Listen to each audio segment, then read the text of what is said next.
दोस्तों नमस्कार, मेरा नाम है राजेंद्र प्रताप सिंह और आप देख रहे हैं YouTube channel view point with Rajendra. भारतीय समकालीन कला की ऑडियो सीरीज का यह तीसरा अंक प्रस्तुत होने जा रहा है और आज हम चर्चा करने जा रहे हैं भारतीय कला के पहले आधुनिक कलाकार गगनेंद्र नाथ टैगोर के बारे में। अगर आप चैनल पर नए हैं तो प्लीज़ चैनल को सब्सक्राइब कर लीजिएगा और वीडियो पसंद आए तो उसे लाइक ज़रूर करिएगा और साथ ही कमेंट बॉक्स में ये ज़रूर बताइएगा कि आप कहाँ से ये वीडियो देख रहे हैं। तो चलिए सुनते हैं समकालीन कलाकार गगनेंद्र नाथ टैगोर के बारे में। आधुनिक भारतीय कलाकारों में ऐसे आत्म प्रशिक्षित कलाकार बहुत कम हैं जिन्होंने अपने समय की कला दिशाओं को प्रभावित किया हो। गगनेंद्र नाथ टैगोर ऐसे ही आत्म प्रशिक्षित कलाकार थे जिन्होंने अपने सृजन तथा कला के व्यवहारिक चिंतन के माध्यम से भारतीय कला के आधुनिक स्वरूप को प्रभावित किया। गगनेंद्र नाथ को कला का संस्कार विरासत में मिला था। अवनींद्र नाथ टैगोर उनके छोटे भाई थे तथा परिवार में सांस्कृतिक वातावरण उन्हें सहजता से सुलभ था। इन्हीं माकूल परिस्थितियों में वे कला सृजन की ओर प्रवृत्त हुए और सर्वथा व्यवहारिक कला की ओर उन्मुख हुए। इस उन्मुखता का लाभ यह हुआ कि बंगाल की पारंपरिक कला में नवोत्थान का दौर आरंभ हुआ। इस कलाकार ने ही Indian society of oriental art का गठन किया था और बिखरी हुई बंगाल कला की विभिन्न प्रवृत्तियों को एक मंच पर लाने का उपक्रम किया था। हालांकि यह महत्वपूर्ण कार्य उनके द्वारा हुआ, पर अपने सृजनात्मक कार्यों के द्वारा वे जिन प्रवृत्तियों के साथ दृश्य में आए उसमें अनेक पश्चिमवादों मसलन घनवाद और प्रभाववाद का असर था। यही कारण है कि उनकी गणना भारतीय कला के पहले आधुनिक कलाकार के रूप में होती है। कहा जाता है कि रविन्द्रनाथ टैगोर जीवन की पूर्णता के जिस आदर्श के बारे में कहा करते थे, गगनेंद्र नाथ उसके प्रतीक थे। अभिजात्य में रहते हुए भी इस कलाकार को कला को लेकर अनवरत जूझते हुए देखा गया और कला प्रयोगों और हमेशा एक नई दृष्टि का बर्ताव पाया। गगनेंद्र नाथ टैगोर का जन्म 1867 में कलकत्ता में हुआ था। समृद्ध संस्कृत संपन्न परिवार में जन्मे गगनेंद्र नाथ को अच्छी परवरिश मिली। उनकी प्रारंभिक शिक्षा सेंट जेवियर स्कूल में हुई। विचित्र बात यह थी कि गगनेंद्र नाथ का मन पढ़ाई में नहीं लगता था। वे कक्षा में बैठकर रेखांकन बनाया करते और किताबों को पढ़ने तथा अध्यापकों के व्याख्यान सुनने से बचने की कोशिश करते। उम्र अभी सिर्फ 14 वर्ष की थी। तब तक 1881 में उनके पिता गुणेंद्र नाथ का आकस्मिक निधन हो गया। अपने शेष दोनों भाइयों समरेंद्र नाथ और अवनींद्र नाथ से बड़े होने के कारण उन पर घर के दायित्व का भार आ गया, पर उनकी विधवा माँ ने अपने बेटों पर किसी भी तरह की मुश्किल की छाया न पड़ने दी और सबको अच्छी राह देने का प्रयत्न किया। गगनेंद्र नाथ अपने दोनों भाइयों से भिन्न नफासत पसंद मिजाज के थे। जब गगनेंद्र नाथ की उम्र थोड़ी और बढ़ी तथा पैतृक संपत्ति का बंटवारा हो गया तो 1896 में गगनेंद्र नाथ ने पूरी तरह घरेलू दायित्व को अपने कंधे पर ले लिया। इस समय तक अवनींद्र नाथ की प्रतिभा ने अपना चमत्कार दिखा दिया था और ईवी हैवेल के सुझाव पर अमल भी करने लगे थे। गगनेंद्र नाथ के साथ थोड़ी परिस्थितियां भी उल्टी पड़ी। पिता के न होने के बाद भाइयों को पढ़ाने लिखाने की जिम्मेदारी के साथ साथ घर परिवार की दूसरी झंझटों और सामाजिक कामकाज में इतनी व्यस्तता हो गई कि गगनेंद्र नाथ को फुर्सत ही न मिली कि वे कला शिक्षा के बारे में सोच भी पाएं। वैसे औपचारिक शिक्षा भी उनकी कम ही हो पाई थी, जिसमें दोष उन्हीं का था। आगे पढ़ना तो उन्हें गंवारा था भी नहीं। बहरहाल गगनेंद्र नाथ ने देर से ही सही तूलिका पकड़ी और कला की स्वाभाविक प्रतिभा के बल पर कुछ अत्यंत विलक्षण काम संभव कर दिखाए। छाया प्रकाश की समझ से उन्होंने स्याही से रेखांकन शुरू किया। गगनेंद्र नाथ को अपने पिता गुणेंद्र नाथ की नाट्य कला से भी बहुत कुछ सीखने को मिला था। मालूम हो कि गुणेंद्रनाथ रंग सज्जा के मशहूर परिकल्पक थे, जो शौकिया तौर पर नाट्य मंचनों के समय रंग सज्जा का काम किया करते थे। पिता की इस तकनीकी कुशलता को गगनेन्द्र ने बचपन में देखा था। उनकी कृतियों में यही रंग योजना का आधार बनी थी। इसके अलावा गगनेंद्रनाथ को पढ़ने का बेहद शौक था। इस शौक ने भी उनकी दृष्टि को विस्तार दिया। जब गगनेन्द्रनाथ कला सृजन की ओर उन्मुख हुए थे, तब नंदलाल बसु, असित कुमार हलदर तथा अब्दुल रहमान चुगतई जैसे बड़े कलाकारों की कृतियों की धूम मची हुई थी। पर गगनेन्द्रनाथ किसी के भी प्रभाव में नहीं आए। वे कल्पनाशील सर्जक की तरह अपने क्षेत्र में विचरते रहे और उनका मन उन प्रयोगों में लगा रहा जिससे नई कला चेतना जन्म ले सके। वे स्वच्छंदतावादी प्रवृत्ति के सर्जक थे, इसलिए उनकी प्रारंभिक कृतियों में उन्मुक्त सर्जना के उदाहरण दिखाई पड़ते हैं। 1908 में Indian society of oriental art की पहली प्रदर्शनी में उनकी कृतियां प्रकाश में आईं, जिन्हें देखकर लोगों ने बड़ी प्रशंसा की थी। इसी प्रारंभिक दौर में उन्होंने 1912 में रविंद्रनाथ के जीवन पर आधारित एक चित्र श्रृंखला तैयार की थी, जिसका नाम जीवन स्मृति रखा गया था। इस श्रृंखला के चित्रों की विशेषताओं पर लिखते हुए क्षितिज राय ने कहा है कि इसमें गगनेन्द्रनाथ रविंद्रनाथ के शब्द चित्रों को मात्र दृश्य चित्रों में ही नहीं बदल देते, बल्कि कवि के मूड्स अथवा भावनाओं की व्याख्या करते प्रतीत होते हैं। गगनेन्द्रनाथ की कृतियों के प्रारंभिक प्रेरक जापानी चित्रकार याकोहामा और हिशिदा भी माने जाते हैं, जो अक्सर कलकत्ता स्थित उनके घर पर आया जाया करते थे। इन जापानी कलाकारों की प्रेरणा से उनके आरंभिक रेखा चित्रों में एक नई गति आई और प्रवाह के साथ उनमें पर्याप्त बल भी लक्षित किया जा सका। शुरू शुरू में गगनेन्द्रनाथ ने व्यक्ति चित्र बनाए थे, जिनमें ओकाकुरा, कुमार स्वामी, अवनींद्रनाथ, ज्योतिन्द्रनाथ तथा रोदेनस्टाइन के चित्र उल्लेखनीय हैं। इस आरंभिक दौर के बाद गगनेन्द्रनाथ ने अनेक महत्वपूर्ण रेखा चित्रों की रचना की, जिनमें व्यंग्य चित्रों की प्रधानता थी। व्यंग्य चित्रों की ओर उनके रुझान का दिलचस्प प्रसंग यह है कि जब वे मुकदमे के सिलसिले में अदालत आने जाने लगे, तब उन्होंने वकीलों, जजों और अभियुक्तों को करीब से देखा। उन्हें महसूस हुआ कि वे ऐसे दिलचस्प चरित्र हैं जो कहीं दूसरी जगह नहीं मिल सकते। तब क्या था, वे अदालत जाते और कचहरी के कोने में बैठकर इन चरित्रों के कैरिकेचर तैयार करने में लग जाते। स्याह सफेद रेखा चित्रों में बनाए गए वे व्यंग्य चित्र सामाजिक विरूपता का यथार्थ चित्रण थे। इसमें उन्होंने दिखाने की कोशिश की कि समस्या चाहे जितनी भी बड़ी क्यों ना हो, अदालतों के कर्णधार उसे रस्मी तमाशों में बदल देते हैं। इसके साथ साथ उन्होंने अपने व्यंग्य चित्रों के माध्यम से समाज की अनेक कुरीतियों पर प्रहार किया और व्यवस्था की ऊंची कुर्सी पर बैठे लोगों की कड़ी खबर ली।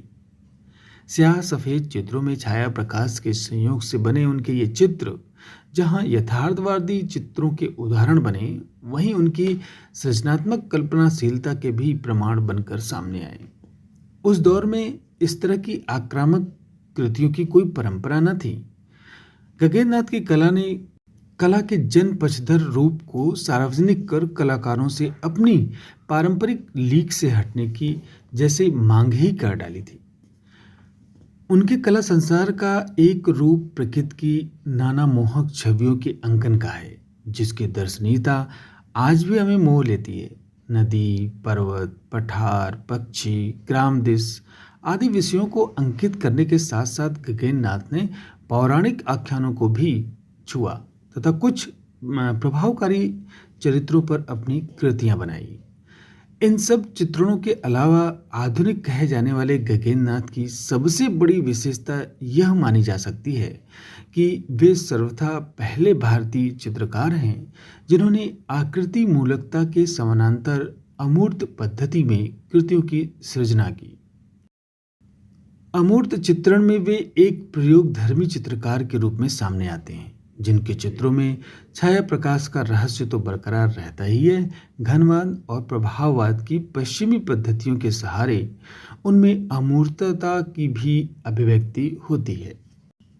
मकान के भीतरी हिस्से, शांत गुफाएं, अंधेरे में जलते दिए, उदास वातायन, सूनी राहें, सुनसान पड़े इलाके और डरावनी शक्लों में उभरती विखंडित आकृतियों को चित्रित करते गगननाथ ने उस दौर में अमूर्त चित्रण का साहस किया जब भारत के किसी कलाकार ने यह सोचा भी न था। यह अमूर्तता इसलिए भी विशिष्ट थी कि इसमें कहीं कोई विसंगति न थी। इसका परिवेश विशुद्ध भारतीय था और इनके अभिप्राय हमारे जीवन के सच को व्यक्त कर रहे थे। उनके इन्हीं अमूर्त चित्रों को देखकर स्टेला क्रैमरिस ने फ्रांस के विख्यात प्रयोगवादी चित्रकारों से उनकी तुलना करते हुए लिखा था, घनवाद में यद्यपि कोई क्रमबद्ध ढांचा नहीं बनता, पर आंतरिक अनुभव तथा दीप्तिमान भावना के दर्शन अवश्य होते हैं। पेरिस के कलाकारों ने शीर्षवृत्त तथा अनुप्रस्थ चित्र बनाए थे, परंतु गगनेंद्र नाथ ने अपने चित्रों में विकर्षण का मौलिक संकेत दिया। इतना ही नहीं, उस दौर की गगनेंद्र नाथ की अमूर्त कृतियों में उपस्थित रहस्य, कल्पना, भयावता और आकर्षण की तुलना पाश्चात्य लेखक एडगर एलन पो की कल्पनाशीलता से की गई। गगनेंद्र नाथ की बहुमुखी प्रतिभा ने कला को इस तरह बरतने की चेष्टा की कि वह अपने पारंपरिकता से बाहर आ सके। इस काम में फोटोग्राफी की उनकी समझ ने भी रास्ता आसान बनाया। उनके दृश्य चित्र अगर विशुद्ध यथार्थवादी प्रकृति के हैं, तो उनमें उनकी फोटोग्राफिक समझ के साथ यथार्थ पर बल देने की दृष्टि भी काम करती है। एक चीज और भी ध्यान देने लायक है कि अब तक यथार्थवादी दृश्य चित्रण की ऐसी परंपरा न थी जिसमें केवल प्रकृति को चुना गया हो और मानवाकृतियों से परहेज किया गया हो। इस मायने में भी गगनेंद्र नाथ का अवदान सर्वथा अछूता है। इन कामों में उनके हल्के रंगों के प्रयोग से यद्यपि बंगाल शैली की कृतियों की रंग योजना का भ्रम होता है, पर इतना स्पष्ट है कि यह योजना कलाकार ने विषय की स्वाभाविकता की रक्षा करने के लिए निमित्त चुनी थी। इनके उल्लेखनीय कामों में एक वृद्ध, सोता हुआ वृद्ध, दो पंडित, सूना घर, हमारी आंगनबाड़ी, कंचनजंघा, एक भारतीय घर की गार्डन पार्टी, विश्वविद्यालय रूपी मशीन, पंडित लोग, बर्फ का महल, कवि की मृत्यु और आत्मा का त्याग जैसे रेखा चित्र जो उनकी सृजनात्मकता, सामाजिकता और कल्पनाशीलता के श्रेष्ठ उदाहरण हैं। ये सभी रेखा चित्र स्याही से निर्मित हैं, जिनकी रेखाएं और विषय अंकन की दक्षता बरबस हमें आकृष्ट कर लेती है। उनके विख्यात दृश्य चित्रणों में कंचनजंगा, हिमालय के दृश्य, पुरी का मंदिर, पद्मा नदी में नौका, एवरेस्ट की चोटी, रांची की पहाड़ियों में सूर्योदय, दार्जिलिंग की संध्या रात्रि, दशाश्वमेध घाट, दार्जिलिंग की भूटिया बस्ती, बर्फ का भवन, कलकत्ता की सड़क, हमारे घर का उद्यान आदि प्रमुख है। इन दृश्य चित्रों में गगनेंद्र नाथ ने हल्के और धूसर रंगों के प्रयोग से न केवल विषय को प्रत्यक्ष किया, बल्कि उसके परिवेश के साथ उसकी समस्त रचनात्मक विशिष्टताओं को भी दृश्यमान कर दिया था। गगनेंद्र नाथ की इन कृतियों में जल रंग तथा सुनहरी स्याही का प्रयोग हुआ है। इन दृश्य चित्रों की यथार्थवादिता बहुत प्रभावित करती है, जिनमें सहजता और स्वाभाविकता है। आकृतियों का प्रभाव सीधा मन पर पड़ता है, क्योंकि गगनेंद्र नाथ की इन आकृतियों में दृश्यता को सजीव उपस्थित कर देने की अपूर्व क्षमता है। इसके अलावा गगनेंद्र नाथ ने जीवन स्मृति की अनेक कृतियों का सृजन किया, जो कम महत्वपूर्ण नहीं है। इनमें चैतन्य ईश्वरपुरी, चैतन्य की विदाई और महाप्रभु जैसी कृतियां चैतन्य के जीवन पर आधारित हैं, जो लोक में प्रतिष्ठित उनके महत्व को प्रतिपादित करती हैं। इसी श्रृंखला में गगनेंद्र नाथ ने पूर्ण चंद्रमा, अर्जुन और चित्रांगदा जैसी विख्यात कृतियों की रचना की। उनकी अन्य उल्लेखनीय कृतियों में जैसे कि इंडियन नेशनल कांग्रेस के खुले अधिवेशन में रविंद्रनाथ ठाकुर द्वारा भारतीय प्रार्थना का गायन, कब्र के समीप, संथाल नृत्य, माँ और बच्चा, पुरी के मछुआरे, परी लोक, परियों की राजकुमारी, सात भाई चंपा, अलादीन की गुफा, वीरान घर आदि शामिल हैं। गगननाथ आधुनिक भारतीय कला के पहले ऐसे कलाकार हैं जिन्होंने अमूर्तन के जरिए भी अपनी अभिव्यक्ति की। अमूर्त कृतियों में उनकी रहस्यात्मकता विस्मय कर डालती है। धुंधले रंगों के उपयोग से यह रहस्यमय जगत कुछ ऐसा दिखता है मानो सब कुछ प्रभावहीन हो गया हो। एक तरफ प्रकाश तो दूसरी तरफ प्रकाश का लोप। यह इस कलाकार की अमूर्तता की अपनी तकनीक है। सूने घरों, खंडहरों, सड़कों और मंदिरों के भय का सृजन करते गगननाथ जिस रहस्य को सामने लाते हैं वह रहस्य कम हमारे मन का अपना वीराना है। कदाचित अमूर्तन की भारतीय अवधारणा का फलितार्थ यही है जो पश्चिम की अवधारणा से बिल्कुल भिन्न है। काश हमारे अमूर्त कृतियों के सर्जक कलाकार इस सच्चाई को समझ पाते तो यांत्रिक ढंग से ऐसे अमूर्तनों की रचना में नहीं खोते जो अपने अभिप्राय में नितांत दुरूह और असंप्रेषणीय हैं।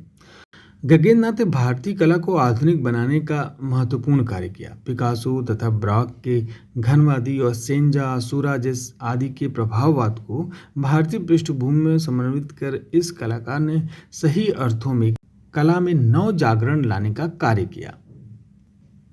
इसलिए कहना अनुचित नहीं होगा कि गगननाथ टैगोर ही पहले भारतीय आधुनिक कलाकार हैं।